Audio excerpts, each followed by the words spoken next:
What's up, guys? And by popular request, I am doing a video today on how to train your core for rowing to help.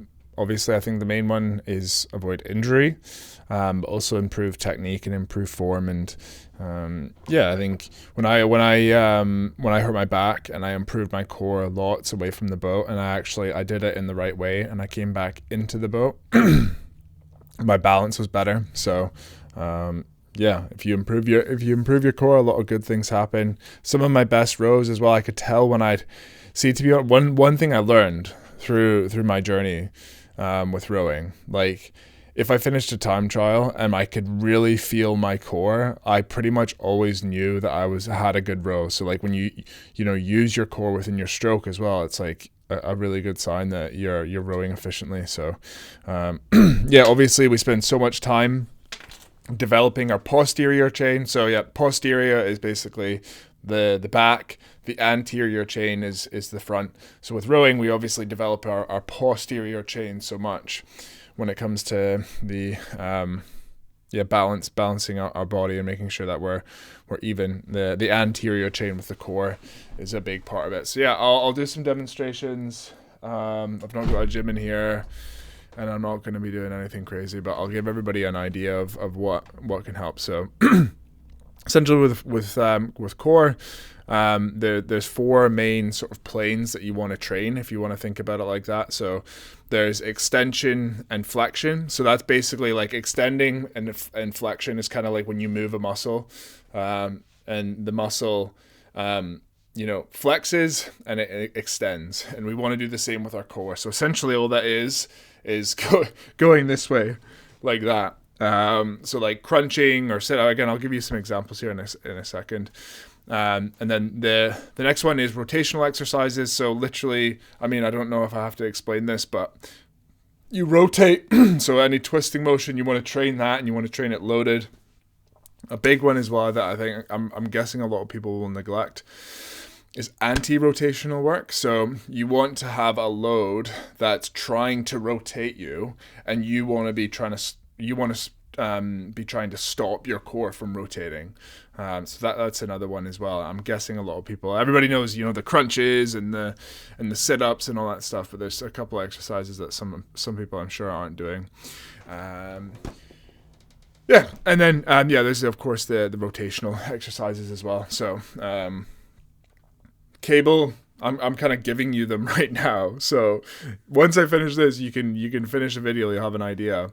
But rotational work with a cable or Russian twist. I don't know how detailed this video is going to be. Do core 3 times a week minimum. 2 is probably a minimum, but really for a rowing, you should be doing it 3 or 4 times a week. The isometric exercises as well. That was the fourth that I didn't have. Which will be, Jesus, this video is off to a terrible start. Isometric exercises. So the classic ones, isometric basically just means holding one position. So it's similar to the anti-rotational sort of exercises, but it's basically just the common one that probably most people have tried is planks. Anybody that's done planks has probably noticed that the shoulders start to get tired. And the biggest burn is in their arms. So basically the kind of best way to avoid that is to do planks hanging off of edges, so hanging off of benches. You can either get a friend to hold you by the ankles, or you can like get a bench and like put it underneath a bar, and then hook your feet underneath the bar, and then be hanging off the bench. So the kind of 4 ways that you could train that is like facing down, facing up, facing to one side, facing the other side. That's a really good solid way. If you do that, if you want to make it a bit easier, you can basically just don't be. Imagine if this was you, right? I don't know how, and this is like the top of your hips, okay, and this is your upper body here. And this is the bench. If you find that you're finding it hard to like hold that position, what you can do is just slide that bench up a little bit, and it might go like a bit further up, kind of like towards your belly button, and then you can do it even more. Obviously you want it right by the hip. So yeah, that's a good one. The other one you can do if you don't want to do that is like a glute bridge hold, and you can do that single leg. So you kind of be back rested on something, and you basically just bridge up with your hips and hold it. So this is perhaps something I should be doing in a gym, but I can't be arsed. So deal with it. Sorry. But it's on. Yeah, I just can't be bothered going to the gym today and doing a bunch of filming. So, rotational exercises, pretty simple, like Russian twists. That's a common one. So, sitting on the ground, bum on the ground, and you maybe have a weight, or you can do it even without a weight, and just making sure that you're rotating through, your core, and it's not coming from your pelvis, but you're really feeling that your pelvis stays here, and it's your shoulders sort of rotate each way, and you're feeling that in the obliques. Slow it down and control it. That's a really good one for rotation. So, the other one that you can do is like the cable twist. If you've got a machine, you can also do that with a elastic band. I'll get to the sets and reps towards the end. You can also do hanging leg raises, and you kind of like bring your legs up to one side and then you bring them up to the other. That's one.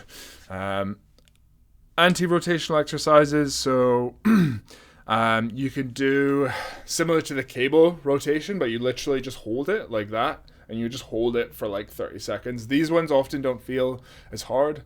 The other ones you can do are like farmer walk. So a dumbbell in like one hand and then nothing in the other, and you literally just walk. And do it with a heavy load, and you feel it on the opposite side of your oblique. And you can do the cable holds just with a rubber band as well. If you get a rubber band and you hook it in to like a squat rack or a door frame or something like that, that's a really good one as well. So yeah.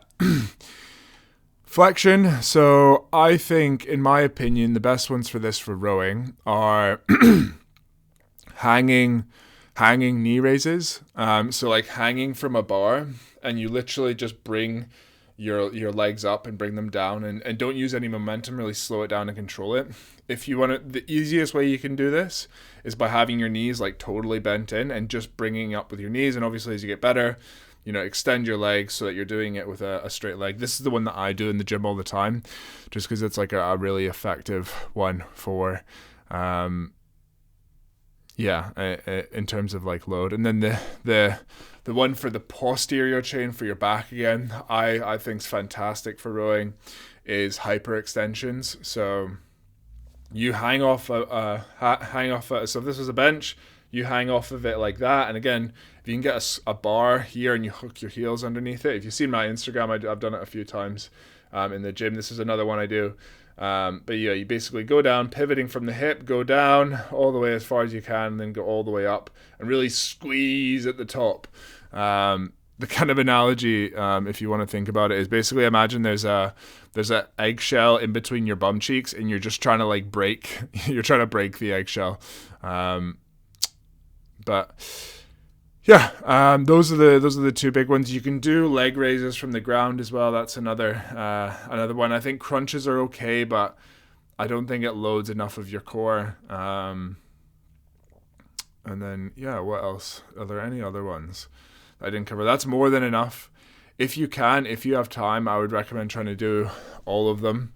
Not all of them, but picking one of each for a session. That's a really solid core session, and doing two to three sets of around 8 to 12, 15 reps. And then if it's a timed exercise, I would do it for like 20 to 40 seconds. And if you can get more than 40 seconds, I'd increase the load. But yeah, who knows how useful this was.